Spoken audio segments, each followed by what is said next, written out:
The first Centauri pulse hit at 347 hours Greenwich Mean Time, reducing North America's entire communication grid to ash in less than 17 seconds. Major Sarah Rodriguez felt the electromagnetic shockwave even through the reinforced walls of the underground command center, a sensation that was more of a psychic punch than a physical blow.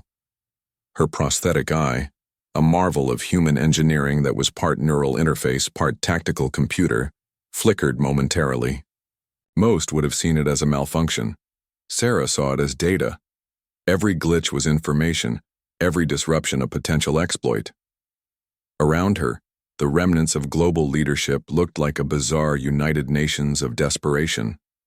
Military commanders, from 6 continents, civilian leaders who had managed to escape the initial strikes, and the world's top scientists huddled together in a space designed to withstand nuclear war, but never quite imagined an alien invasion. General Marcus Wong, former head of the United States Cyber Command, looked like he was about to be sick. "They've taken out every primary and backup communication satellite," he muttered, his fingers dancing across a holographic display that showed nothing but cascading red failure points. "We're blind." Sarah knew better. Blind was what they wanted them to believe. "We're not blind," she responded, her voice cutting through the rising panic. "We're calibrating." The young technician, Alex Chen, burst into the room looking like he hadn't slept in weeks, which Sarah knew was exactly true. His hands trembled, but there was something in his eyes that made even the most battle-hardened commanders lean forward. "I've found something," Alex declared. The holographic display transformed. What initially looked like a chaotic map of global destruction suddenly revealed intricate patterns. The Centauri weren't just destroying infrastructure. They were following a precise computational strategy, systematically eliminating every potential point of global communication and coordination. It was a surgical strike of unprecedented precision. Dr. Elena Rodriguez, Sarah's sister and the world's leading xenobiological expert, stepped forward. Her fingers traced the holographic lines, revealing layers of data that made the room go silent. "They're not just invading," she said softly. "They're conducting a civilization-level diagnostic. They're studying us while destroying us." The implications hung in the air like a physical weight. General Wong found his voice first. "How long do we have?" Sarah's prosthetic eye cycled through multiple spectrums of data, analyzing, processing. 48 hours, maybe less. The room held its collective breath. 48 hours to save humanity from a species that had conquered entire star systems. 48 hours to transform an extinction-level event into something else entirely. "Alex." Chen stepped forward, his earlier nervousness replaced by something else. Determination, possibly madness. "We've been preparing for this, not just months, not just years, decades." He activated a secondary display. Lines of code that looked like abstract art to most began to resolve into something more complex. Layers of quantum encryption, adaptive, neural networks, information warfare protocols that had been developed in secret laboratories around the world. "The Centauri think they're cutting our communication," Alex continued. "They don't realize we've been building a communication network. They can't even comprehend." Dr. Elena Rodriguez smiled, a predatory expression that seemed out of place on a scientist. "They're looking for traditional infrastructure, satellites, radio waves, fiber optic networks. They don't understand that humanity's real network isn't technological. It's us." The display shifted again. What looked like random data points began to connect, forming a living, breathing network that seemed to pulse with its own intelligence. It wasn't just a communication system, it was an organism. Sarah Rodriguez walked to the center of the room, her prosthetic eye locked onto each person, a technological marvel that was part weapon, part computer, part human intuition. "The Centauri came here to conquer," she said. "They're going to learn something else entirely." Outside the command center, the world burned. Alien ships filled the sky, casting shadows across continents. Humanity's major cities were reduced to smoking ruins. To any external observer, it would have looked like total defeat. But inside this room, something else was brewing. Not just resistance. Not just survival, a revolution. Deep beneath the Rocky Mountains, the quantum computing complex known as Project Nexus hummed with a life of its own. It wasn't a facility in the traditional sense. It was an organism, a living network of computational power that defied every conventional understanding of technology. Dr. Maya Chen moved between the massive quantum processors like a conductor, guiding an impossible orchestra. Each step triggered subtle changes in the ambient lighting, cooling systems adjusting with microscopic precision. Her fingers danced across holographic interfaces, leaving trails of complex algorithms that seemed to breathe and pulse with their own intelligence. Initialization sequence confirmed, a synthetic voice announced, but this was no ordinary AI.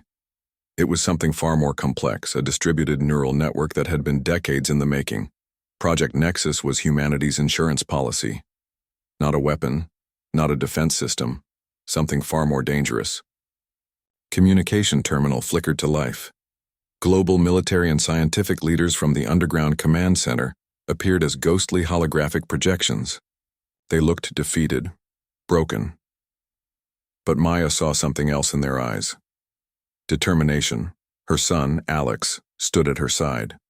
Unlike the other technicians, he wasn't wearing protective gear. His body was literally integrated with the system, biosensors, and neural interfaces turning him into a living conduit of information. The Zenthari think they've destroyed our infrastructure, Maya spoke, her voice calm and clinical.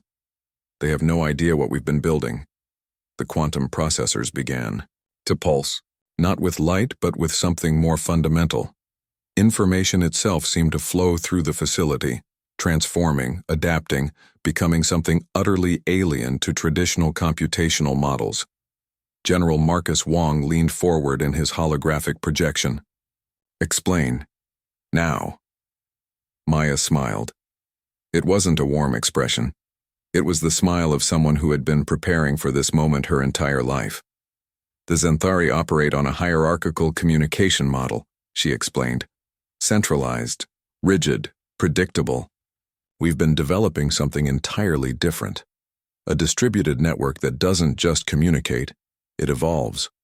The processors around her began to shift. Physical components rearranged themselves, quantum entanglement creating communication, pathways that defied traditional understanding of physics. It wasn't just a computer system. It was a living, breathing computational organism. Alex's eyes, now more machine than human, tracked multiple data streams simultaneously. First contact protocols are initializing, he announced. We're not just going to block their signals. We're going to understand them.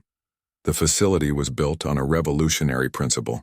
Where traditional cyber warfare sought to destroy or block communication, Project Nexus was designed to do something far more dangerous. To comprehend, to adapt, to transform. Our initial models suggested the Zenthari communication network is fundamentally hierarchical, Maya continued. Layered, centralized, each communication channel is a potential vulnerability. Holographic displays showed complex mapping of alien communication protocols. What looked like random noise to an untrained eye revealed intricate patterns to Project Nexus. The quantum computers weren't just analyzing the data. They were learning from it, understanding it, on a level no traditional system could comprehend.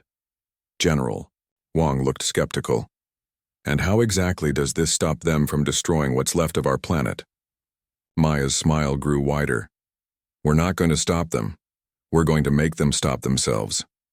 The quantum processors pulsed, waves of computational energy that weren't light, weren't electricity, but something more fundamental rippled through the facility. Alex's body trembled slightly, his consciousness expanding beyond physical limitations. Initial infiltration protocols are successful, he whispered. We're inside their network. It wasn't an invasion. It wasn't a hack. It was something far more profound.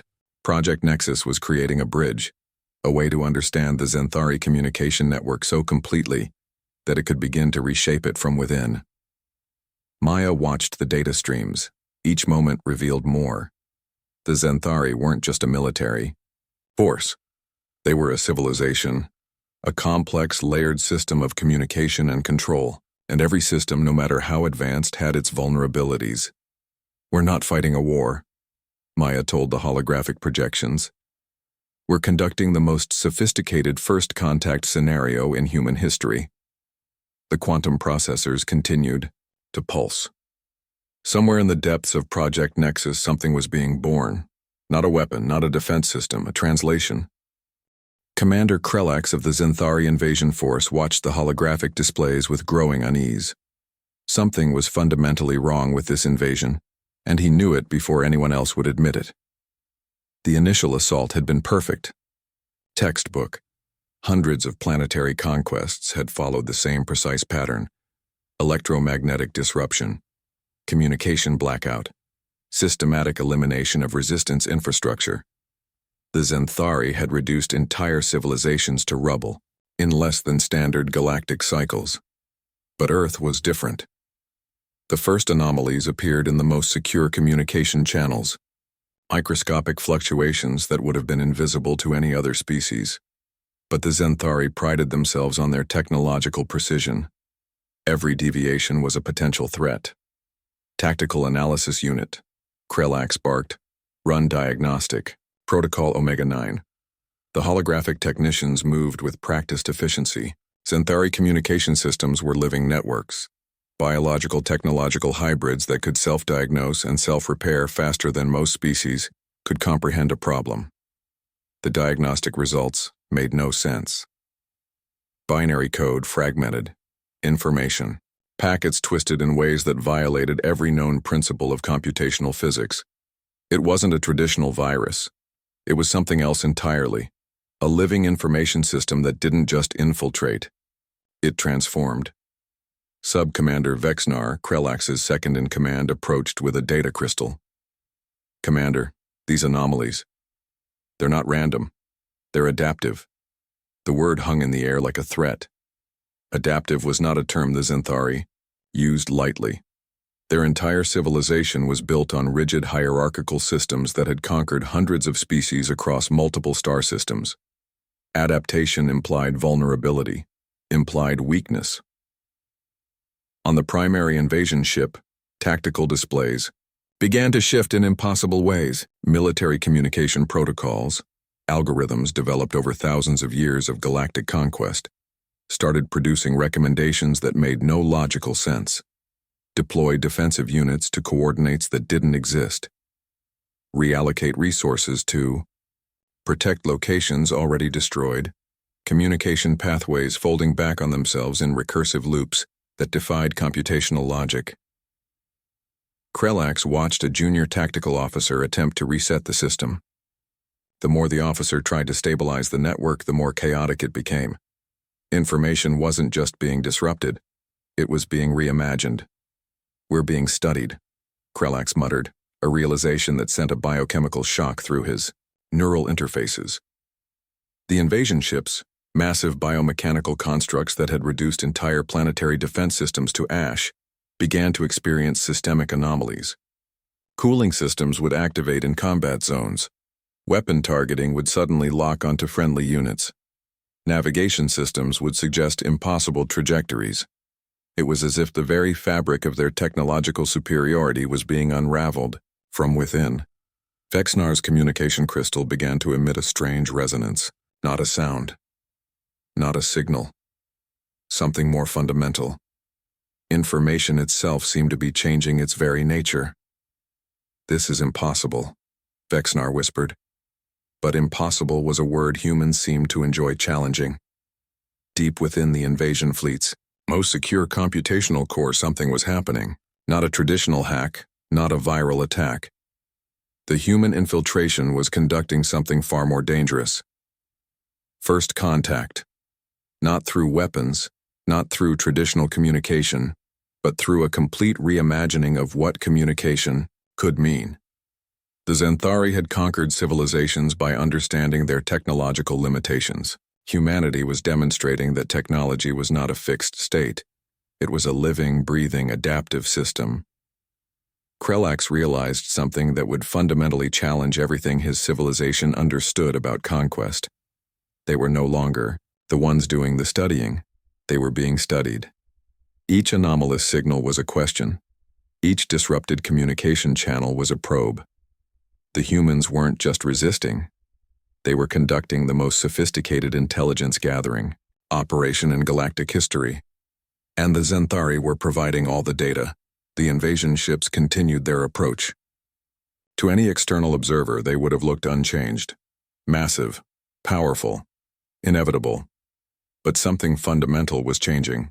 The virus wasn't just spreading. It was learning. Dr. Elena Rodriguez stood before a holographic display that looked more like a living ecosystem than a traditional scientific interface. Around her, the underground research facility hummed with an energy that was part laboratory, part living organism. "We're not just fighting," she muttered to herself. "We're translating." The Xanthari had conquered hundreds of species by understanding their biological and technological limitations. They saw life as a series of systems to be analyzed, controlled, and ultimately subjugated. Humanity was about to demonstrate that they were something else entirely. Her latest project wasn't a weapon in any traditional sense. It was a bridge. Blood samples, genetic data, neural network simulations, all swirled together in a complex dance of information. Elena was doing something unprecedented. She wasn't trying to destroy the Xanthari. She was trying to understand them at a fundamental level that went beyond traditional biological or technological boundaries. Alex Chen entered the laboratory, his body still partially integrated with the neural network they'd developed. Where most would see a human, Elena saw a living interface, part organic, part technological, entirely adaptive. "The initial information packages are ready," Alex reported. His voice carried a strange resonance, as if multiple communication channels were running simultaneously through his vocal cords. Elena nodded. "Not just data," she emphasized. "Translation packages. We're going to speak their language before they realize we're speaking at all." The holographic display transformed. What looked like random biological and technological data began to resolve into intricate patterns, neural pathways, communication protocols, genetic information that was less a static blueprint and more a living, breathing conversation. The Xanthari believed they understood biological systems. They had cataloged hundreds of species, reduced entire civilizations to data points.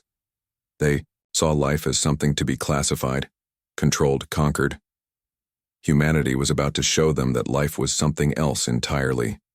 Each information package was a multi-layered communication. Biological data, technological signatures, psychological profiles, but it wasn't just information. It was a form of communication so complex that traditional interspecies communication protocols would fail to even recognize it as communication. "Initial transmission window in 3 minutes," Alex announced. The laboratory seemed to breathe, equipment adjusted, neural interfaces synchronized. It wasn't just a research facility preparing for an experiment. It was an organism preparing for first contact. Elena's mind raced through the implications. The Xanthari saw conquest as a mathematical problem. Reduce resistance, eliminate complexity, control information. But humanity had been developing something far more dangerous, a way of thinking that didn't just resist. It transformed. "Remember," Elena told Alex, "we're not trying to defeat them. We're trying to make them understand something fundamental about life itself." The first transmission would look like random noise to any traditional communication analysis. To the Xanthari's sophisticated tracking systems, it would appear to be nothing more than electromagnetic background radiation. But it was something else entirely. A message encoded in the very nature of biological and technological communication. Not words, not signals, but a complete reimagining of what communication could mean. Alex's neural interfaces began to pulse. Not with electricity, not with traditional energy signatures, but with something more fundamental. Information that was alive. "Transmission initiating," he said. The laboratory disappeared, or rather the concept of the laboratory disappeared. The room became a living communication interface. Biological data, technological signatures, psychological profiles all swirling, together in a complex dance that defied traditional understanding. The Xanthari had a fundamental belief about conquered species. They could be reduced to systems, analyzed, controlled, subjugated. Humanity was about to demonstrate that they were something else entirely, a living, adaptive system that didn't just communicate. It transformed everything it touched. The first transmission hit the Xanthari communication network, not as an attack, as a question. The Xanthari believed in absolute control.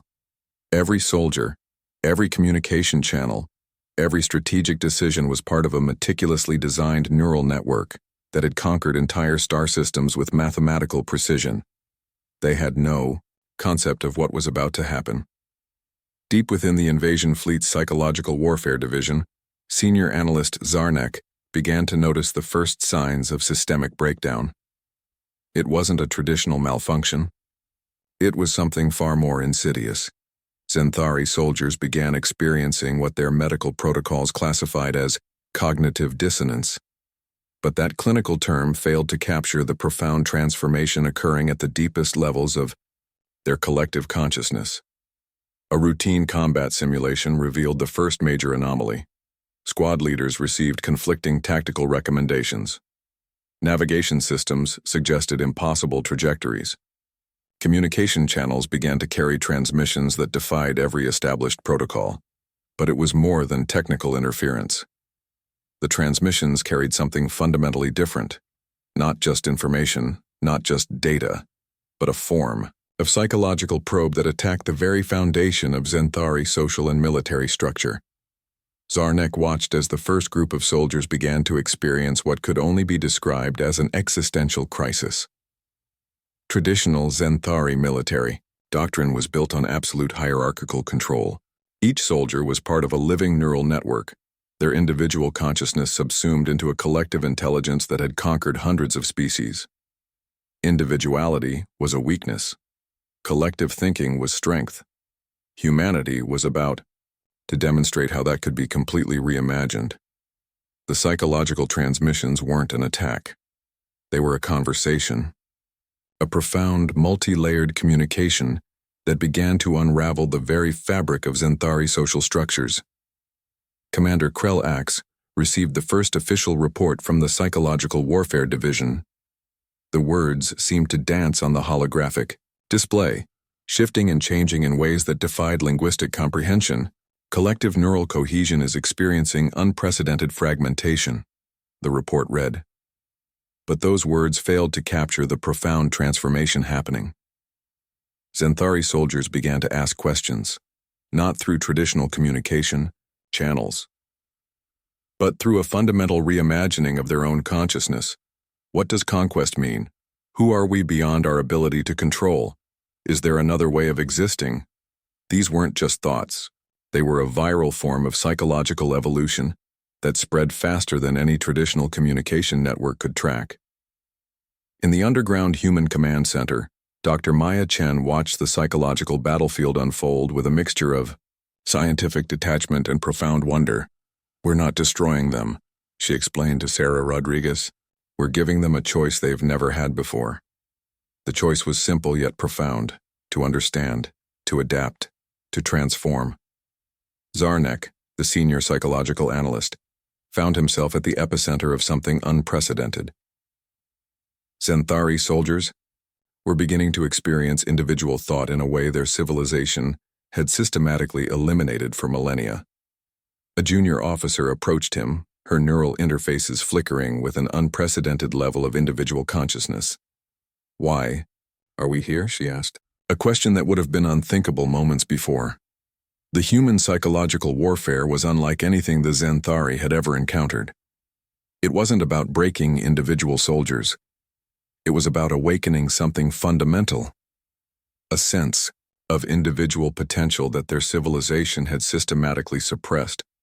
Commander Krell-Ax realized something that would fundamentally challenge everything his civilization understood about conquest and control. They were no longer the ones doing the studying. They were being studied not through traditional intelligence gathering, but through a profound psychological transformation that attacked the very foundation of their social structure. Each transmission was a question. Each disrupted communication channel was an invitation to reimagine existence. The invasion ships continued their approach. To any external observer, they would have looked unchanged, massive, powerful, inevitable, but something fundamental was changing. The psychological virus wasn't just spreading, it was awakening. The Galactic Council chamber had never known such silence. Representatives from over 200 sentient species watched in collective stunned disbelief as the transmission from Earth played out. It wasn't a traditional diplomatic communication. It was something far more profound. A complete deconstruction of everything the Council understood about first contact, resistance, and civilization. Ambassador Rilix of the Quantum Concordance leaned forward, her crystalline form refracting, light in complex patterns that reflected her internal turbulence. The Xanthari invasion, once considered an unstoppable force of galactic domination, was unraveling in ways that defied comprehension. Sarah Rodriguez appeared on the central holographic platform. She wasn't dressed in a military uniform. She wore something far more dangerous, a simple interface suit that seemed to pulse with living information. "We're not here to declare war," she began. "We're here to have a conversation." The words seemed simple, but in the context of the most significant attempted invasion in galactic history, they carried the weight of a quantum singularity. Diplomatic channels across multiple star systems began to light up, not with traditional communication protocols, but with something else. Living networks of information that seemed to breathe and pulse with their own intelligence. The smaller species, those long marginalized by the Xanthari Imperium, watched with a mixture of hope and disbelief. Humanity wasn't just resisting. They were fundamentally reimagining the entire concept of interstellar conflict. Dr. Maya Chen stood just off the primary communication platform, her neural interfaces creating a complex web of information that danced around her like a living aura. To the assembled representatives, she looked less like a scientist and more like a living communication network. The Xanthari believed conquest was a mathematical problem, Maya explained, her voice carrying through multiple translation matrices. "We're demonstrating that it's a conversation." The transmission revealed something unprecedented. The human resistance wasn't just a defensive action. It was a complete systemic analysis of the Xanthari invasion force. Every communication channel, every biological system, every strategic protocol, all transformed into a living, adaptive network of understanding. Ambassador Rilix recognized the profound nature of what was happening. Humanity wasn't just defending themselves. They were conducting the most sophisticated first contact scenario in galactic history. Smaller species began to transmit their own communications, not traditional diplomatic channels, but living networks of information that had been suppressed for generations. The human approach was creating something far more dangerous than a military resistance, a galactic awakening. Commander Krelax, now a broken figure in the diplomatic proceedings, found himself in an unprecedented position. The invasion force that had conquered hundreds of species was being systematically dismantled, not through traditional warfare, but through a complete psychological and technological transformation. "We're not asking for your submission," Sarah Rodriguez continued. "We're offering a different way of existing." The words hung in the chamber like a quantum possibility. The Galactic Council had operated on a simple principle for millennia. Powerful, species controlled. Weaker species submitted. Humanity was presenting a third option that no one had considered. Collaborative transformation. Dr. Elena Rodriguez, working from a secondary communication hub, began to release carefully crafted information packages, not traditional diplomatic communication, but living networks of biological, technological, and psychological data that began to rewrite the fundamental understanding of interspecies interaction. Diplomatic representatives found themselves experiencing something unprecedented, not just receiving information, but participating in a living communication network that challenged everything they understood about civilization. The smaller species began to resonate. Networks of communication that had been suppressed for generations suddenly found a new language, not of resistance, not of submission, of potential. Ambassador Rillix made a decision that would be recorded in galactic historical archives. The quantum concordance would not just observe, they would participate. "We are listening," she transmitted. Two simple words that carried the weight of a fundamental galactic transformation. The Xanthari invasion had become something else entirely, a conversation. The transmission arrived without warning, not as a diplomatic communication, not as a traditional surrender, but as a plea. Commander Krelax stood before the Xanthari High Council, his neural interfaces flickering with a complexity that would have been unthinkable mere weeks ago. Around him, the most powerful leaders of the most conquest-driven civilization in galactic history looked like something fundamental had been torn away, their understanding of themselves. "We want to understand," Krelax began, the words feeling foreign in his mouth. Individual speech, personal perspective, concepts that had been systematically eliminated from Xanthari culture for millennia. Dr. Maya Chen watched from the human communication hub, her neural network processing every microscopic nuance of the transmission. This wasn't just a diplomatic communication, it was a complete psychological deconstruction. The Xanthari High Council chamber, once a symbol of absolute control, now looked like a place of profound vulnerability. Holographic displays showed cascading information networks that no longer followed rigid hierarchical structures. They pulsed. They breathed. They questioned. "How?" a senior council member asked, his voice carrying the weight of a civilization's existential crisis. "Did you make us see?" Maya understood the question, went far beyond traditional communication. They weren't asking about a technological method. They were asking about a fundamental transformation of consciousness. Sarah Rodriguez stepped forward, her presence both a diplomatic gesture and a living communication interface. "We didn't make you see," she responded. "We invited you to look." The mere distinction was profound. The human resistance had done something unprecedented. They hadn't conquered. They hadn't destroyed. They had created a communication network so fundamentally different that it challenged the very concept of conquest. Alex Chen, now more living communication system than traditional human, began to translate the deeper layers of the transmission. It wasn't just language.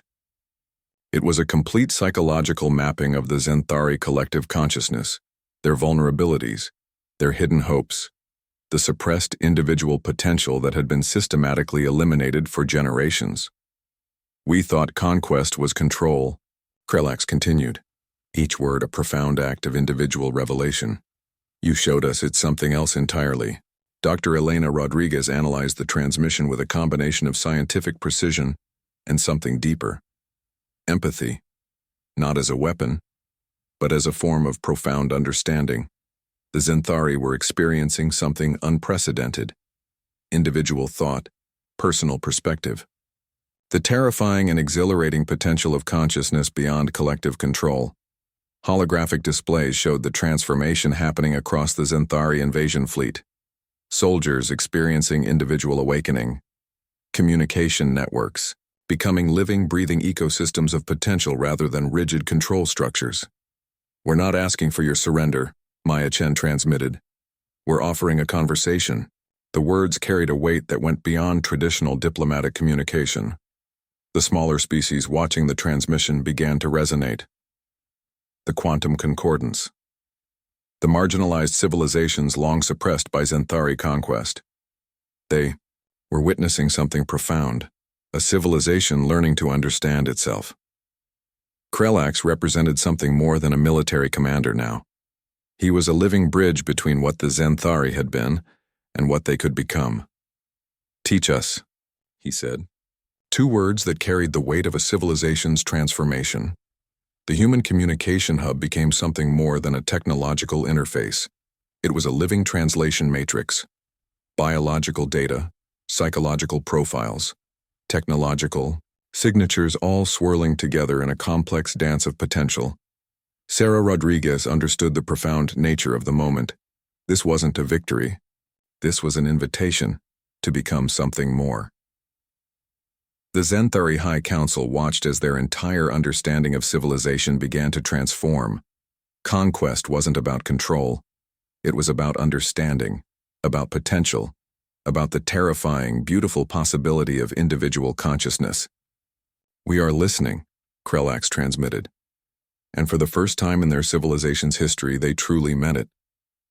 5 years after the invasion that wasn't an invasion, the galaxy looked fundamentally different. The Zenthari Transformation. Center, once a military command hub, now a living research facility, stood as a testament to something unprecedented. Humanity hadn't conquered. They had invited an entire civilization to reimagine itself.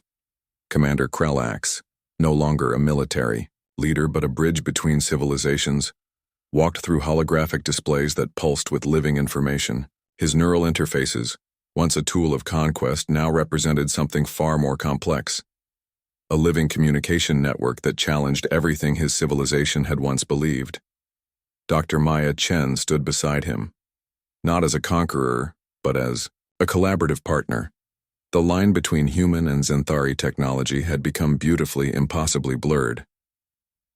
"We didn't defeat you," Maya explained, her voice carrying through multiple translation matrices. "We invited you to become something more." The transformation was more than technological. It was civilizational, psychological, fundamental. Smaller species that had been marginalized for generations now found themselves at the center of a new galactic conversation. The Quantum Concordance, once a passive observer, had become an active collaborator in what humans called the Adaptive Potential Initiative. Sarah Rodriguez managed the broader diplomatic networks. But manage was too clinical a word. She was more of a living communication interface, a bridge between potential worlds. The invasion ships that had once represented absolute conquest now served as mobile research facilities. Each vessel a testament to the possibility of transformation, of understanding. Alex Chen, now so integrated with adaptive communication technologies that he existed in multiple simultaneous states, tracked the broader implications. This wasn't just about one civilization. This was about reimagining the entire concept of interstellar interaction. "Conquest is a failure of imagination," he would often say, a statement that would have been incomprehensible mere years before. The Zenthari had discovered something profound. Their entire civilization had been built on a fundamental misunderstanding. Control was not strength. Adaptation was. Research facilities across multiple star systems began to explore possibilities that had been unthinkable. Collaborative technologies that didn't just share information but transformed through sharing. Communication networks that were living, breathing ecosystems of potential. Dr. Elena Rodriguez oversaw the biological integration projects. Human and Zenthari researchers worked side by side, exploring the fundamental nature of consciousness, of potential, of what it meant to be an intelligent species in a complex universe. The Galactic Council, once a rigid hierarchical structure, had transformed into a collaborative network. No single species dominated. Each contributed, each listened. Krelax reflected on the profound journey. The invasion that wasn't an invasion had transformed not just the Zenthari. It had transformed the understanding of what civilization could mean. "We thought conquest was about control," he would explain to young Zenthari researchers. "We learned it's about potential." The human approach had been unprecedented. They hadn't sought to destroy. They had invited understanding, had created communication networks so complex, so adaptive, that they challenged the very concept of conflict. Holographic displays showed the transformation. Entire star systems that had once been conquered now became collaborative research zones. Technologies that had been developed for war now explored the fundamental nature of consciousness, of potential. Sarah Rodriguez looked out over the adaptive research facility. What had begun as a planetary defense had become something far more profound. A fundamental reimagining of interstellar potential. We're not finished, she would say. We're just beginning. The smaller species watched and learned. The quantum concordance became a living example of collaborative potential. Technologies that had been suppressed for generations now found expression. Maya, Chen understood the profound nature of what had happened. This wasn't a victory in any traditional sense. This was an invitation to become, to explore, to transform. The human resistance had done something unprecedented. They had turned an attempted conquest into the most profound communication scenario in galactic history. Krelax approached Maya, their neural interfaces creating complex communication patterns that danced between biological and technological potential. "Thank you," he transmitted, not as a defeated enemy, but as a collaborative partner. The galaxy continued to expand, to explore, to reimagine itself. They came to conquer.